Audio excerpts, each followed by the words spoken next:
അങ്ങനെ ജിസ് പറയാൻ എനിക്ക് ആഗ്രഹമുള്ള ഒരു ലെങ്തി ഡയലോഗ് ഉണ്ട്. ഈ ഡയലോഗ് കണ്ടിട്ട് എനിക്ക് തോന്നുന്നത് ഇത് അല വൈകുണ്ഠ പുരുളു എന്ന് പറഞ്ഞ പടത്തിലെ ഡയലോഗാന്ന് തോന്നുന്നു. ബിക്കോസ് അതിനകത്ത് കുറെ കൂടെ ഇങ്ങനെ ഫിലോസഫീസ് പൊതുവെ ത്രിവിക്രം സാറിന്റെ പടത്തിലൊക്കെ അങ്ങനെ ഫിലോസഫി ഡയലോഗിൽ ഇടയ്ക്ക് വന്നു ചേരാറുണ്ട്. അതിനകത്ത് ഈ ഡയലോഗ് ഇങ്ങനെയാണ്: കാശിനോട് ആർത്തിയുള്ള എൻ്റെ ഒരു സുഹൃത്ത് രാവിലെ എഴുന്നേറ്റ് എന്നോടൊരു ചോദ്യം ചോദിച്ചു, നേടുന്നതാണോ വിട്ടുകളയുന്നതാണോ വലുതെന്ന്. രാവണൻ സീതയെ പിടിച്ചുകൊണ്ടുപോയി, പക്ഷെ രാമന്റെ കൈകൊണ്ട് മരിക്കുകയും ചെയ്തു.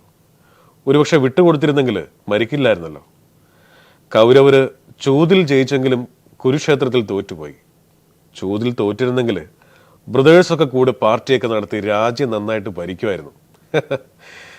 ചില സമയത്ത് നേടുന്നതിനേക്കാൾ നല്ലത് വിട്ടുകൊടുക്കുന്നതാണ്, ജയിക്കുന്നതിനേക്കാൾ നല്ലത് തോക്കുന്നതാണ്. ഇങ്ങനെയുള്ള കുറെ ഡയലോഗ്സ് ഉണ്ടാവുമല്ലേ ചില സിനിമകളിലൊക്കെ. ഇപ്പൊ എത്ര പടമായി ശരിക്കും? എനിക്ക് തോന്നുന്നു 20 തോന്നുന്നു. പുഷ്പ 2 എന്ന് പറയുമ്പോൾ 20 പടം തോന്നുന്നു. ഇതിനിടയ്ക്ക് ഛത്രപതിയില് പ്രഭാസിന് ശബ്ദം കൊടുത്തിട്ടുണ്ട്.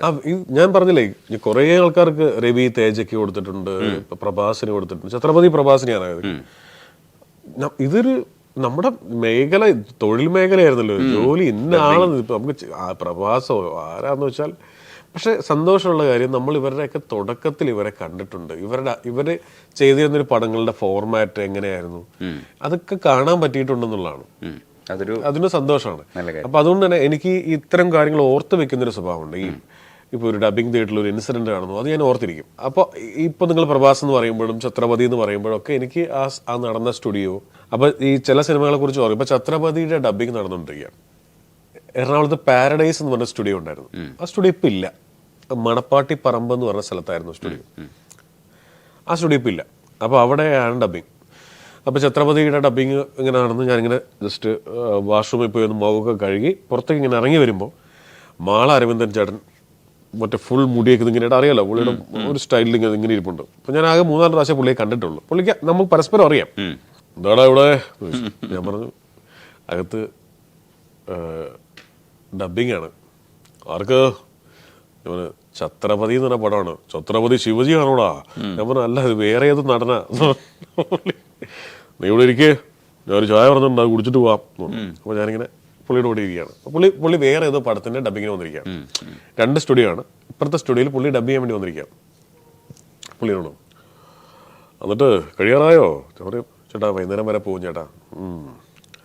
എടാ നീ ഇന്നാൾ കണ്ടപ്പോൾ എന്നെ ഒരു പരസ്യത്തിന് വിളിച്ചില്ലേ? പിന്നെ എന്ത് പറ്റി? പിന്നെ വിളിച്ചില്ലല്ലോ. ഞാൻ പറഞ്ഞ ആ പരസ്യം പിന്നെ നടന്നില്ല ചേട്ടാ, അത് നടക്കാതിരുന്നോണ്ടാ പിന്നെ വിളിക്കായിരുന്നു. നീ വെറുതെ കൊതിപ്പിച്ചു.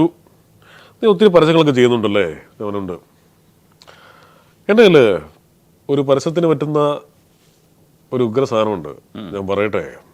ഞാൻ പറഞ്ഞു പുള്ളിയുടെ പ്രത്യേകത എന്ന് വെച്ചാൽ മാളച്ചേട്ടനൊക്കെ വൻ മിസ്സിംഗ് ആണ് മലയാള സിനിമയിൽ. കാരണം വെച്ചാലേ മാളച്ചേട്ടനൊക്കെ വെറുതെ നോക്കിയിരുന്ന് നമ്മൾ ചിരിക്കും. സംസാരിക്കുമ്പോൾ ഈ പുരികൊക്കെ എങ്ങനെയാവും, പ്രത്യേക ലുക്കാണ്. അപ്പോൾ ഞാൻ മാളച്ചേട്ടാ പറ. എടാ ഞാൻ പറഞ്ഞത് ശ്രദ്ധിച്ചു കേട്ടോണം, ഒറ്റ വാചകമാണ്. ഞാൻ പറയട്ടാ. മൊത്തം ബിൽഡപ്പ് ആയിരുന്നു. സൈലൻസ്. മറ്റുള്ളവരുടെ സുഖത്തിനും സന്തോഷത്തിനും വേണ്ടി നെറുകയിലൊരു തീപ്പന്തവുമായി സ്വയം കത്തിരിയുന്നവൻ ഞാൻ, കാജ, വീടികളുടെ രാജ. അതെ, മറ്റുള്ളവരുടെ സുഖത്തിനും സന്തോഷത്തിനും. ഞാനൊരു ചിരി തുടങ്ങിയിട്ട്, മറ്റുള്ളവന്റെ സുഖത്തിനും സന്തോഷത്തിനും വേണ്ടി നെറുകയിൽ ഒരു തീപ്പന്തവുമായി സ്വയം കത്തിയെരിയുന്നവൻ ഞാൻ, കാജ, വീടികളുടെ രാജ. ഇത് എടുത്തോ, നീ എടുത്തോടാ, എടുത്തിട്ട് നീ പരസ്യം ഉണ്ടാക്ക്, എനിക്കൊന്നും തരണ്ട.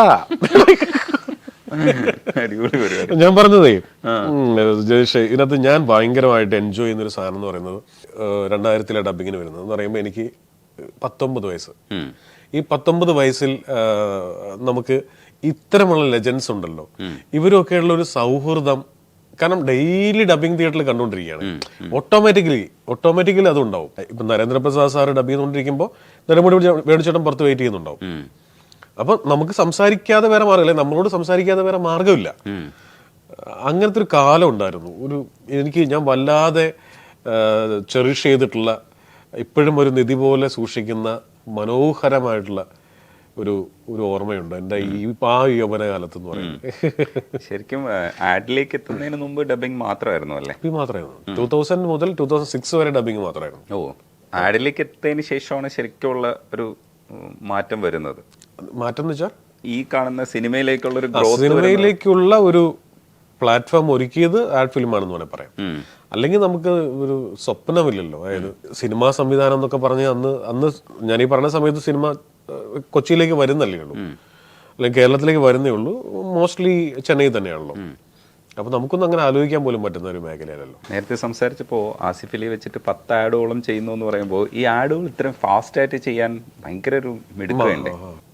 ഈ പറഞ്ഞ പരിപാടി ഞാൻ ലാൽസാറിനെ വെച്ചും ചെയ്തിട്ടുണ്ട്, ഇത്രയും അധികം ആഡ് ഫിലിംസ്. അപ്പൊ നമുക്ക് അതൊക്കെ ഒരു ക്ലാരിറ്റി ഉണ്ടായാൽ മതി. എന്താണ് ചെയ്യാൻ പോണത്, എന്താണ് പറയേണ്ടത്. ഇപ്പൊ എല്ലാ ആഡ്സിനും ഒരു ഹുക്ക് ഉണ്ടാവും.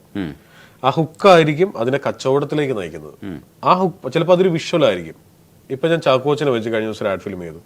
അതിൽ ഡയലോഗ്സ് ഒന്നുമില്ല, ഫുൾ ഒറ്റ ഇതാണ്. ഡയലോഗ്സ് കാണാതെ തന്നെ, ഡയലോഗ്സ് കേൾക്കാതെ തന്നെ വിഷ്വൽ ലാംഗ്വേജിൽ മനസ്സിലാക്കേണ്ട ഒരാളാണ്. വിഷ്വൽ ലാംഗ്വേജിലാണ് മനസ്സിലാക്കേണ്ടത്. അതൊക്കെ അങ്ങനെ ചെയ്യാൻ വളരെ അപൂർവം ക്ലയൻസേ സമ്മതിക്കുള്ളൂ. അപ്പോൾ ചാക്കോച്ചനോട് കഥ പറഞ്ഞപ്പോൾ തന്നെ ചാക്കോച്ചിന് ഭയങ്കര ഇഷ്ടപ്പെടുകയും ചാക്കോച്ചൻ അത് നമുക്ക് ചെയ്യടാന്ന്. ഫൺ കമ്മീഷനാണ്, പോസ്റ്റ് പ്രൊഡക്ഷൻ നടക്കുന്നേ ഉള്ളൂ. അപ്പൊ ഞാനത് വല്ലാതെ ആസ്വദിക്കുന്നുണ്ട്. ഇത് ഓരോന്നും എന്നെ സംബന്ധിച്ചിടത്തോളം സിനിമയെ ഇഷ്ടപ്പെടുന്ന പോലെ തന്നെ ഇഷ്ടമുള്ള ഒരു മേഖലയാണ്. കൃത്യമായ സ്റ്റോറി ബോർഡൊക്കെ ഉണ്ടാവും, അതേ മനസ്സിലാവും. പണ്ട് സ്റ്റോറി ബോർഡിനെ ആശ്രയിക്കുമായിരുന്നു. പണ്ട് നമ്മള് ഇപ്പോ ഒരു 500 ആഡ് ഫിലിംസ് ചെയ്യുന്നവരെ സ്റ്റോറി ബോർഡ് വരച്ചിട്ടാണ് ചെയ്തുകൊണ്ടിരുന്നത്. അപ്പൊ ഈ സ്റ്റോറി ബോർഡ് വരയ്ക്കൽ ഒരു ഡയറക്ടർക്ക് ഭയങ്കര ഗുണമാണ്. എന്താണെന്നറിയോ, ഈ സ്റ്റോറി ബോർഡ് വരയ്ക്കുമ്പോൾ നമ്മൾ ഈ വരയ്ക്കാൻ പറഞ്ഞു കൊടുക്കുന്ന നമ്മളും വരയ്ക്കുന്ന ആർട്ടിസ്റ്റും മാത്രമേ ഉള്ളൂ. ആ ഒരു 3-4 മണിക്കൂർ നമ്മൾ രണ്ടുപേരും മാത്രമേ ഉണ്ടാവുള്ളൂ. ഈ സമയത്ത് ഷോട്ട് ബൈ ഷോട്ട് നമ്മൾ വരച്ചു കൊടുക്കണം. ക്ലോസ് ഇതിങ്ങനെ, ഇയാൾ തിരിഞ്ഞു നോക്കുമ്പോൾ അങ്ങനെ, ഈ സജഷൻ ഇങ്ങനെ, ഈ പ്രൊഫൈൽ ഇവിടെ നിന്ന് ഇങ്ങനെ, ഇതിങ്ങനെ, ടോപ്പ് ആംഗിൾ ഇങ്ങനെ, മിഡ് ഷോട്ട് ഇങ്ങനെ, ഇതിങ്ങനെ എന്ന് പറഞ്ഞാൽ ഒരു സ്റ്റോറിയെ നമ്മൾ കീറി മുറുകയാണ്. കീറി മുറിച്ച് കഷ്ണങ്ങളാക്കി 45, 46, 50 കഷ്ണമാക്കുകയാണ്. നമ്മളാണ് ഇത് പറഞ്ഞു കൊടുക്കുന്നത്. നമ്മൾ പറഞ്ഞു കൊടുക്കുന്നതാണ് ഇയാൾ വരയ്ക്കുന്നത്. അതുകൊണ്ടുണ്ടായ മെച്ചം എന്താണെന്ന് വെച്ചിട്ട്, ഇപ്പോൾ നമുക്ക് ഏത് സീൻ എപ്പോൾ എടുക്കാൻ പോയാലും ദൈവം സഹായിച്ചു ഇന്നത്തെ അവസ്ഥയാണ്. നാളെ നമുക്ക് നമ്മുടെ ഓർമ്മയ്ക്ക് എന്താ ഒന്നും അറിയില്ല. നിലവിൽ നമുക്ക് പ്ലാൻ എയും പ്ലാൻ ബിയും പ്ലാൻ സിയും പ്ലാൻ ഡിയും പ്ലാൻ ഇയും ഒക്കെ ഉണ്ട്. അത് ഈ സ്റ്റോറി ബോർഡ് വരച്ചതിന്റെ ഗുണമാണ്. ഇത് നടക്കൂലേ, ഓക്കെ അടുത്തത്. അത് വേറെ ആലോചിക്കാൻ സമയം എടുക്കുന്നില്ല. അതിന്റെ കാരണം അത് നമ്മൾ തന്നെ അറിയാതെ സംഭവിച്ചൊരു കാര്യമാണ്. ഈ 500 സ്റ്റോറി ബോർഡ് വരയ്ക്കാന്ന് പറഞ്ഞാൽ ചെറിയ കാര്യമല്ല. അതുകൊണ്ട് ഇപ്പൊ സ്റ്റോറി ബോർഡ് വരപ്പിക്കാറില്ല. കാരണം ഇപ്പൊ ഈ സ്റ്റോറി ബോർഡ് വരച്ചില്ലെങ്കിലത്തെ മെച്ചം പറഞ്ഞുതരാം. സ്റ്റോറി ബോർഡ് വരയ്ക്കുമ്പോൾ നമ്മൾ കണ്ടിട്ടില്ലാത്തൊരു ലൊക്കേഷനിൽ കഥ നടക്കുന്നതായിട്ട് നമ്മൾ നമ്മുടെ വീട്ടിലിരുന്ന് ഇമാജിൻ ചെയ്ത് വരയ്ക്കുകയാണ്. Okay, so we are locked. നമ്മള് ലോക്കായി, മനസ്സുകൊണ്ട് ഈ കഥയെ ലോക്ക് ചെയ്തിരിക്കുകയാണ്. മനസ്സിലായോ? ഇനി അവിടെ ചെല്ലുമ്പോൾ ഞാൻ ഇവിടെ വരച്ചപ്പോൾ ജനാല ഇവിടെയായിരുന്നു, ഇപ്പൊ ജനാല അത് അവിടെയാണ് എന്ന് പറയുമ്പോൾ ഞാൻ അവിടെ കൺഫ്യൂഷനായി. അയ്യോ, മൊത്തം ആംഗിൾ പൊളിഞ്ഞല്ലോ. നേരെ മറിച്ച് സ്റ്റോറി ബോർഡ് ഇല്ല, മനസ്സിൽ കംപ്ലീറ്റ് ഉണ്ട്. എന്താണ് എടുക്കേണ്ടതെന്ന് മനസ്സിലൊരു ഐഡിയ ഉണ്ടെന്ന് വെച്ചോ, നമുക്ക് ചെല്ലുമ്പോൾ ഫ്രഷ്. ഓക്കെ, നമുക്ക് എത്രത്തോളം വേണമെങ്കിലും ഇംപ്രവൈസ് ചെയ്യാം. കാരണം നമ്മൾ ആരോടും കമ്മിറ്റഡ് അല്ല, നമ്മൾ ബാധ്യതകളില്ല. മറ്റേത് സ്റ്റോറി ബോർഡ് എന്ന് പറയുമ്പോൾ ക്ലയന്റിനെ കാണിച്ച് അപ്രൂവൽ വാങ്ങിച്ച് സീല് വെച്ച് സൈൻ ചെയ്ത് ഇത് തന്നെ എടുത്തു തരണം കേട്ടോ പറഞ്ഞിട്ട് അതൊരു ട്രസ്റ്റ് ബിൽഡ് ചെയ്ത് എടുക്കുന്ന വരെ നമുക്കത് ആവശ്യമുള്ളൂ. ഇപ്പൊ എന്നോട് എന്റെ ഒരു പ്രൊഡക്റ്റിന്റെ ആഡ് ചെയ്യാൻ വേണ്ടി ഒരു പുതിയ പയ്യൻ വന്നാൽ ഞാൻ അവനെ കൊണ്ട് അത് ചെയ്യിക്കും. സ്റ്റോറി ബോർഡ് സൈൻ ചെയ്ത് വാങ്ങിക്കും. കാരണം അവനത് എടുത്ത് തന്നില്ലെങ്കിൽ ഞാൻ എന്ത് ചെയ്യും? പക്ഷെ അവനൊരു എസ്റ്റാബ്ലിഷ്ഡ് ഡയറക്ടർ ആയാൽ അവനെ ട്രസ്റ്റ് ചെയ്യാം നമുക്ക് എന്ന് പറയുന്ന പോലെ. പക്ഷെ സ്റ്റോറി ബോർഡ് എൻ്റെ ജീവിതത്തിൽ ഒട്ടും ചെറുതല്ല. അത് ഒരിക്കലും നിഷേധിക്കാനാവാത്ത അത്ര ഉയരത്തിലുള്ള സഹായമാണ് എനിക്ക് സിനിമ ഡയറക്ടർ എന്നുള്ള രീതിയിലും ചെയ്തിരിക്കുന്നത്. ഡയറക്ഷനിൽ നമ്മൾ കഥ പറയുന്നതിനേക്കാൾ ബുദ്ധിമുട്ടുള്ളൊരു ഏരിയ ആണ് ഇത്. ക്ലയൻസുമായിട്ട് നമ്മൾ കമ്മ്യൂണിക്കേറ്റ് ചെയ്യുക, ഇതിന് വ്യക്തത വരുത്തുക. ജിസ് ഒന്ന് വളർന്നതിന് ശേഷം ചിലപ്പോൾ കുറച്ചുകൂടെ എളുപ്പമാവും, ഒരു ട്രസ്റ്റ് ചെയ്യും. പക്ഷെ ആദ്യത്തെ ഘട്ടത്തിലൊക്കെ ഇത് പറഞ്ഞ് മനസ്സിലാക്കി വർക്കാക്കി പിന്നെ അത് പുറത്തു വന്നതിന് ശേഷം വർക്കൗട്ട് ആവണമല്ലോ അടുത്ത വർക്കിലേക്ക് പോകാൻ. ഇതൊരു വലിയൊരു സംഗതിയല്ലേ? പിന്നെ പ്രത്യേകിച്ച് ഏജൻസി എന്നൊക്കെ പറയുമ്പോഴേ ഇപ്പൊ ഒരു ക്ലയന്റ് ഉണ്ടാവും, ഏജൻസി ഉണ്ടാവും. അപ്പൊ ക്ലയന്റിന് ഒരു ഏജൻസി ഉണ്ടാവും. ആ ഏജൻസിയിൽ ഒരു 8 പേര് ക്രിയേറ്റീവ് ഡയറക്ടേഴ്സ് ഉണ്ടാവും, അല്ലെങ്കിൽ ഒരു ക്രിയേറ്റീവ് ടീം ഉണ്ടാവും. ആ ക്രിയേറ്റീവ് ടീമിന്റെ ജോലി എന്ന് പറയുന്നത് ചോദ്യങ്ങൾ ചോദിക്കുക എന്നുള്ളതാണ്. നമ്മളിപ്പോ പോയിട്ട് ഞാൻ ഇതാണ് കഥ എന്ന് പറഞ്ഞാൽ നിങ്ങൾ മറ്റന്നാൾ ഷൂട്ട് ചെയ്ത് അന്ന് പറയില്ല. അവരതിനകത്തുള്ള എല്ലാ കുഴപ്പങ്ങളും ചോദിക്കും. അപ്പൊ ഈ ആഡ് ഫിലിമിന്റെ പ്രത്യേകത എന്ന് വെച്ചാൽ നമ്മളിപ്പോ ബാക്കിലിട്ടിരിക്കുന്ന കേർട്ടൻ ക്ലോത്തിന്റെ മെറ്റീരിയൽ വരെ ഉണ്ടാവണം. വൈ ദാറ്റ് മെറ്റീരിയൽ, വൈ ഈ ചെരുപ്പ്, നിങ്ങൾ ഇട്ടിരിക്കുന്ന പാന്റ് ബേജ് കളറാണ്, വൈ ബേജ് കളർ, ആ ബേജിനൊപ്പം മെറൂൺ ആണ്, എന്ത് മെറൂൺ കളർ, എന്തുകൊണ്ട് മെറൂൺ കളർ? നിങ്ങളിരിക്കുന്ന കൗച്ചിന്റെ കളർ മെറൂൺ ആണ്, എന്തുകൊണ്ടാണ് മെറൂൺ കളർ? അതിന് ലോജിക് ഉണ്ടാണോ ആഡ് ഫിലിം? അത്രയും ചോദ്യങ്ങൾ ഉണ്ടാവും, മനസ്സിലായോ? അപ്പം പിന്നെ ഇപ്പോൾ ഒരു